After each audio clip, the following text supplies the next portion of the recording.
Hanno perso la vita servendo lo Stato. Ora l'Arma dei Carabinieri li ha promossi per meriti speciali, un riconoscimento al valore e alla dedizione dimostrati fino all'ultimo istante.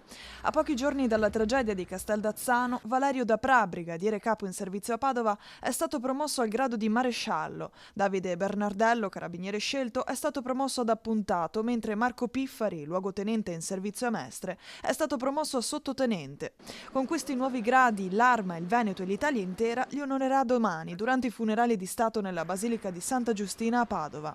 La cerimonia inizierà alle 16, alla presenza del Presidente della Repubblica, Sergio Mattarella, della Premier, Giorgia Meloni, del Presidente del Senato, Ignazio La Russa, e del Presidente della Camera dei Deputati, Lorenzo Fontana. Proprio quest'ultimo ha incontrato a Padova, nella sede del Comando Interregionale dei Carabinieri, i familiari dei 3 militari dell'Arma caduti.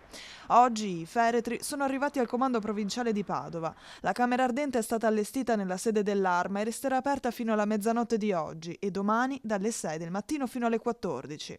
Valerio, Davide e Marco saranno salutati con gli onori dovuti a chi non ha esitato a servire il proprio paese fino in fondo e da domani saranno parte della memoria viva dell'Arma e del paese.